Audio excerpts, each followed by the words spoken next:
History Secrets.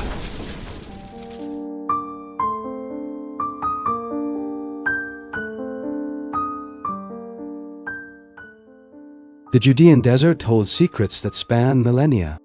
Silent, arid, and seemingly empty, it became the setting for one of the most intriguing discoveries in religious history: the Dead Sea Scrolls. But what exactly do these texts reveal? And why do they continue to challenge our understanding of ancient Judaism? In 1947, a young Bedouin shepherd threw a stone into a cave near Qumran. The sound he heard was not what he expected. It was not the dry echo of a rock. It was the sound of something breaking. Inside the cave were ancient jars, and inside those jars, manuscript texts preserved for more than 2,000 years. Something there did not make sense. To understand the importance of these scrolls, we need to go back in time, centuries before the birth of Jesus. The Jewish world was far more diverse than is often imagined today. There was not a single form of Judaism. There were different currents, groups with their own interpretations of the law, of purity, and of the spiritual destiny of Israel. Among these groups, the Pharisees, the Sadducees, and the Essenes stood out. The Essenes, in particular, draw attention. They lived in isolated communities. They practiced rigorous discipline, and they believed they were living in the last days. The scrolls found at Qumran seem to be connected to this group. They are not only copies of biblical texts. They include community rules, interpretations of the law, and apocalyptic writings. This completely changes the picture, because it reveals that ancient Judaism was not uniform. It was a field of tension, of debates, of competing interpretations. Among the texts discovered were copies of books that are now part of the Old Testament. For example, fragments of the book of Isaiah. Isaiah, chapter 40, verse 3, a voice cries out in the wilderness, "Prepare the way of the Lord." The fact that these texts exist in ancient versions raises a fundamental question. To what extent was the biblical text preserved over time? The answer is surprising. In many cases, the textual fidelity is remarkable, but there are variations, and those variations reveal something important. The text was not static. It circulated in different versions. But perhaps the most intriguing aspect lies in the texts that are not part of the biblical canon. Documents such as the community rule, the war scroll, the Thanksgiving hymns. These texts describe a worldview marked by dualism: light against darkness, righteous against wicked, sons of light against sons of darkness. Something there resonates with concepts that later appear in early Christianity. But this raises a question. Were these ideas already present in Judaism before Jesus? Or did they develop later? The Qumran community believed they were living in a decisive moment in history. They expected the arrival of messianic figures. Not only one Messiah, but possibly two, a priest and a king. This expectation fragments the traditional idea of a single Messiah and reveals a more complex theology, more dynamic, more open to interpretation. Another fundamental element is the obsession with purity. The texts show detailed rules about behavior, food, and rituals. Purity was not only physical, it was spiritual and also communal. Any deviation could compromise the entire group. This suggests a mindset of separation, an attempt to preserve an identity considered true, in contrast to the rest of the people. But there is a lesser-known detail. The scrolls also reveal internal conflicts. Not all members agreed. There were disputes about leadership, about the interpretation of the law, about spiritual authority. This humanizes the community and dismantles the idea of a perfectly homogeneous group. To understand this, we need to consider the historical context. The Second Temple period was marked by foreign domination. Successive empires controlled the region: Babylonians, Persians, Greeks, Romans. This instability deeply influenced religion. Faith began to incorporate elements of resistance, of expectation, of future redemption. Some ancient traditions suggest that the Essenes saw themselves as the true guardians of the covenant. They believed that the temple in Jerusalem was corrupted and that the official priests had gone astray. That is why they withdrew. They created an alternative community, a parallel model of religious fidelity. This raises a central question. Who defines religious truth? The official institution, or dissident groups that claim an original purity? The scrolls do not answer directly, but they expose the conflict and make it impossible to ignore. Another relevant aspect is symbolic language. The texts use intense metaphors, images of spiritual battle, narratives of final judgment. This language is not only literary, it shapes the perception of reality. It transforms historical events into signs of a greater plan. This brings these texts closer to other apocalyptic works, such as the Book of Enoch, an ancient text that describes fallen angels and heavenly secrets. But again, these texts must be treated as tradition, not as canon. The scrolls also reveal a deep relationship with the scriptures. The authors did not only copy the texts, they interpreted them, they rewrote them, they applied them to their own time. This suggests a dynamic reading of tradition and an attempt to update meaning, to find relevance in the present. Perhaps you are wondering, what is the impact of all this today? The answer is not simple. The scrolls do not only change what we know, they change how we know. They show that religion is a process, a historical construction, a continuous negotiation between tradition and interpretation. Something there continues to challenge our certainties. If ancient Judaism was plural, if multiple interpretations existed, then the idea of a single and immutable tradition becomes fragile. This does not invalidate faith, but it makes it more complex, deeper, more human. And perhaps that is the greatest legacy of the Dead Sea Scrolls. They do not offer definitive answers, but they reveal the right questions. Who are we in relation to tradition? What do we preserve? And what do we transform?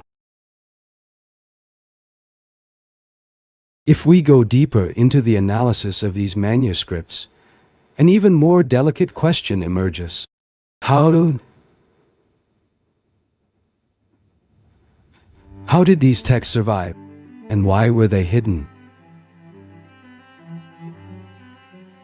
Archaeological evidence suggests that the scrolls were carefully stored in ceramic jars. They were not abandoned. They were protected, sealed, deliberately hidden. This indicates intention.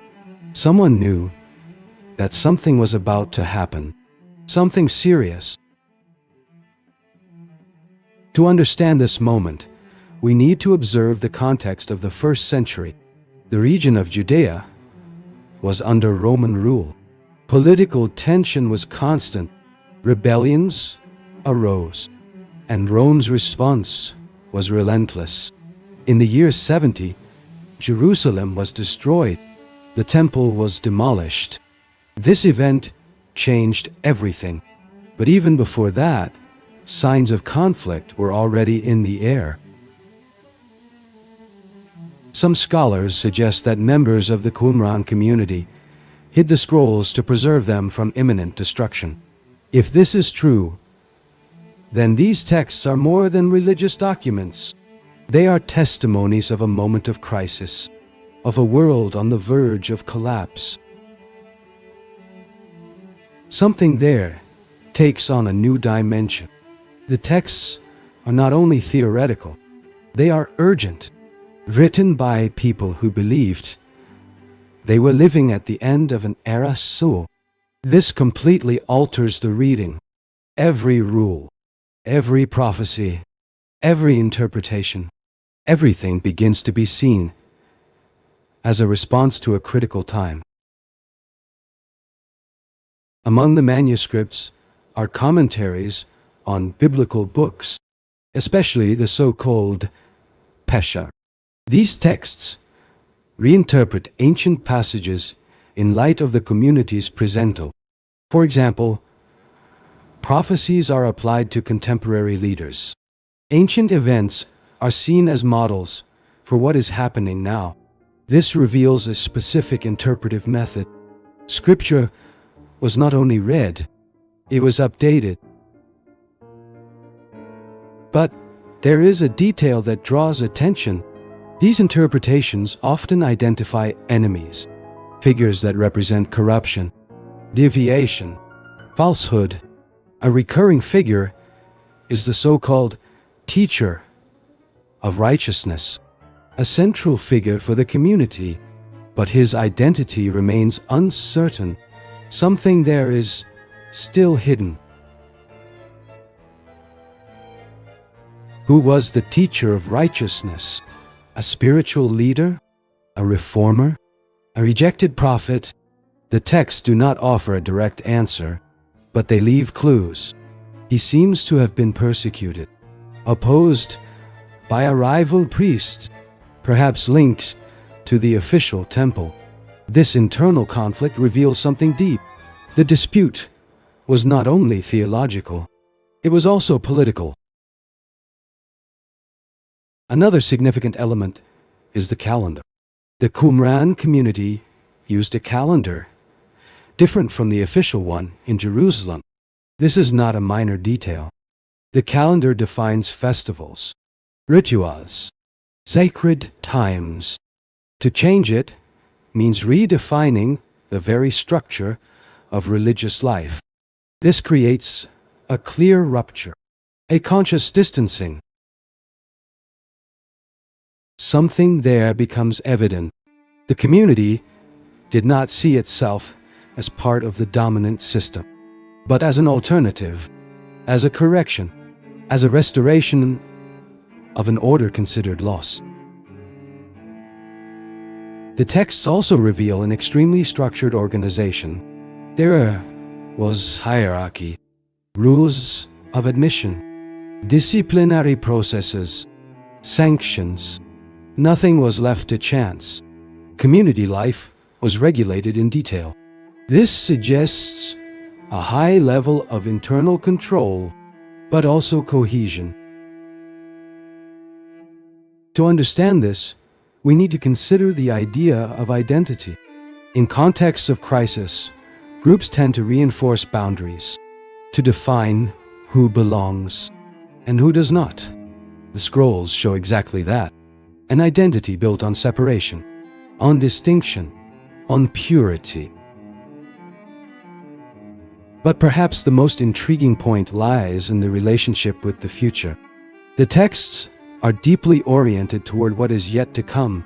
They describe a final battle, a divine intervention, a definitive judgment. This creates constant tension between the present and what is about to happen. The so-called War Scroll describes a conflict between the sons of light and the sons of darkness. It is not only symbolic, it is detailed, strategic, almost military. This raises a question. Were these people expecting only a spiritual event, or were they preparing for a real confrontation? The language suggests both. The spiritual and the concrete intertwine. The war is cosmic, but it can also be historical. This reflects a worldview in which the divine and the human are deeply connected. Another important aspect is ritual practice. The texts describe frequent ritual baths, communal meals with symbolic meaning, and a strong emphasis on moral discipline. These practices create an environment of constant vigilance. Every action carries weight. Every choice matters. But there is a point that deserves attention. Despite all the rigidity, the texts also reveal a sincere search for meaning, for order, for truth. This humanizes the community again. It shows that it was not only about control, but about purpose. Perhaps you are noticing a pattern. The scrolls do not present a closed system. They reveal a process, an attempt to understand the world in a moment of instability. And this leads us to an inevitable reflection. If these communities constantly reinterpreted their traditions, if they adjusted their practices to the context, then religion was not static. It was dynamic, alive, in transformation. Something there still resonates today. The tension between tradition and change, between authority and interpretation, between preservation and adaptation. The scrolls do not resolve this tension, but they make it visible. And perhaps that is precisely what makes them so relevant. They do not only reveal the past, they reflect questions that remain present. Who interprets? Who decides? Who preserves? If we go even further into reading these texts, a new layer begins to emerge. A less visible layer, but deeply revealing. The scrolls do not speak only of laws, rules, or prophecies. They reveal a specific way of seeing the human being, a spiritual anthropology, an understanding of human nature, and this vision is marked by tension. In the Qumran texts, the human being is not neutral. He is divided between opposing forces, between contrary inclinations, light and darkness, truth and error. This idea appears clearly in the so-called community rule, where it is stated that God created two spirits, one of truth, another of perversity, and that each person walks between these two paths.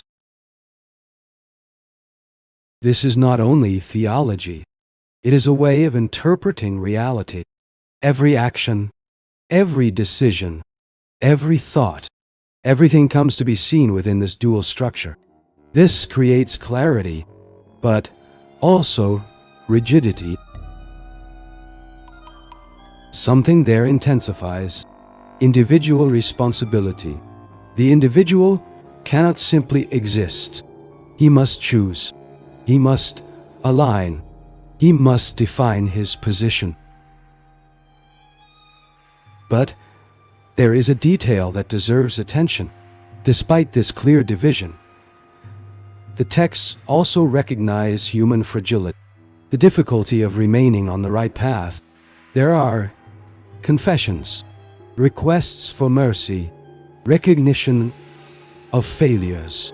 This creates a balance between demand and vulnerability. The Thanksgiving hymns, for example, reveal a deeply personal voice, a voice that expresses dependence on God, that recognizes limits, that seeks understanding. Something there becomes intimate, almost introspective. This raises an important question. To what extent was the spirituality collective? And to what extent was it individual? The texts suggest both. The community was central, but inner experience was also valued. This combination is significant. Another relevant point is the relationship with knowledge.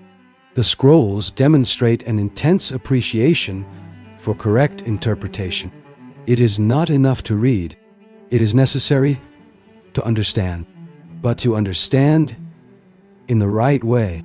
According to the group's tradition, this creates a hierarchy of knowledge, where some have access to deeper interpretations. Something there begins to take shape, a distinction between external and internal knowledge, between what is visible and what is revealed only to the initiated. This resembles other ancient traditions that also valued reserved knowledge. But again, this must be understood as historical interpretation, not as a universal structure. To understand this, we need to observe the intellectual environment of the time. The ancient world was full of philosophical currents. Ideas circulated, influences intersected. Judaism was not isolated. It was in dialogue, even if indirectly. This helps explain certain similarities, certain patterns of thought, certain symbolic structures. The scrolls are part of this scenario. They are not an isolated element, but a point within a broader network. Another aspect that deserves attention is the language of time.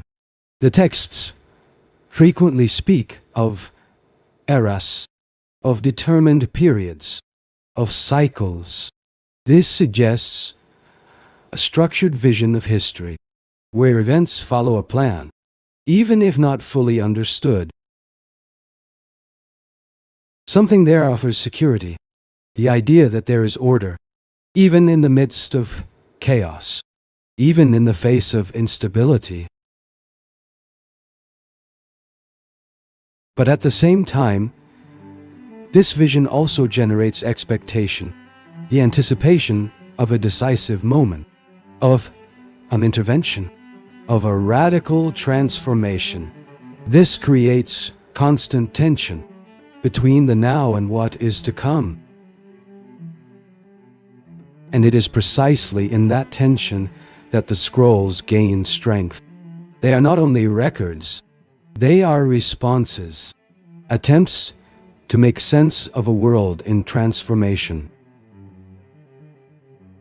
Perhaps you are perceiving something deeper. The texts do not speak only of an ancient people. They reflect a human pattern, the search for meaning, for direction, for our understanding. And this leads us to an inevitable reflection. If these communities created structures to interpret the world, if they developed systems to deal with uncertainty, then what we are seeing is not only history, it is a mirror. A mirror that reveals something essential, the human need to organize the invisible, to give form to the unknown, to transform doubt into narrative. The Dead Sea Scrolls do not close this search. They expose it directly, without definitive conclusions. And perhaps that is precisely what makes them so powerful. They do not offer final answers, but they expand the questions and place us before something that remains open. If we gather all these layers, an inevitable question arises. What exactly do the Dead Sea Scrolls change in our understanding of ancient Judaism? For a long time, it was imagined that Judaism of the Second Temple period followed a relatively stable line, a continuous tradition, coherence. But the scrolls reveal something different, a fragmented scenario, plural, in constant dispute. This alters the foundation of historical interpretation. Ancient Judaism can no longer be seen as a single structure, but as a field of tensions where different groups try to define truth, each with its own reading of the law, each with its own vision of fidelity. The Essenes were not an isolated exception. They were part of a larger phenomenon, a movement of internal reflection, of questioning, of redefining religious identity. Something there becomes clearer. Tradition was not only inherited, it was constructed, interpreted, reformulated. But there is an even more sensitive point, the relationship between these texts and the emergence of Christianity. Some elements present in the scrolls seem to anticipate ideas that later appear in the New Testament: the language of light and darkness, the expectation of an end time, the idea of a separate community, the importance of inner purity. These parallels raise important questions. Christianity emerged within this environment, not in a vacuum, but in a context already filled with expectations and interpretations. This does not imply direct dependence, but it does indicate conceptual proximity. To understand this, it is necessary to avoid simplifications. The scrolls do not explain Christianity, and Christianity cannot be reduced to these texts, but both are part of the same historical horizon. Something there suggests continuity, but also rupture, influence, but also innovation. Another fundamental aspect is the question of textual authority. Before the discovery of the scrolls, the oldest available versions of the Hebrew Bible were relatively late. The Qumran manuscripts change this. They push the textual history back by centuries. And what they show is complex. In some cases, the text is practically identical. In others, there are differences, small variations, but significant. This reveals that the transmission process was not completely uniform. Something there challenges a common idea, that the text has always existed exactly as we know it today. The scrolls show a process, a gradual formation, a stabilization over time. But this does not diminish the value of the text. On the contrary, it shows the care, the dedication, the importance attributed to preservation. Another relevant point is absence. Not everything is in the scrolls. There are gaps, silences, fragmented texts, missing parts. This is also part of the story. What was not preserved raises as many questions as what was. What was lost? What was never written? What was considered irrelevant? or even dangerous. These absences remind us of something essential. The past never arrives complete. It always arrives in fragments. And it is up to the present to interpret those fragments. Perhaps you are perceiving that the discovery of the scrolls does not close questions. It opens them. It expands the field of inquiry and makes history more complex. The Dead Sea Scrolls do not offer a single narrative. They offer multiple voices, multiple perspectives, multiple interpretations. And this brings us to the final point: reflection. If ancient Judaism was diverse, if its traditions were in constant construction, if its texts were interpreted in different ways, then perhaps the very idea of religious truth needs to be reconsidered, not as something fixed, but as something lived, interpreted, revisited. Something there remains open, and perhaps it must remain so, because it is in that space of openness that inquiry continues, where reflection deepens, where meaning is renewed. The Dead Sea Scrolls do not speak only of the past. They pose a question in the present. What do we do with what we inherit? Throughout this documentary, we explored evidence, accounts, and discoveries that attempt to explain this historical event. But one question remains unanswered. If everything happened exactly as we believe, then why are there so many contradictory records? Why do certain details seem to have disappeared from official history? Perhaps because this mystery has not yet been fully resolved. And perhaps there are still clues waiting to be discovered. Because some secrets of history are still waiting to be revealed.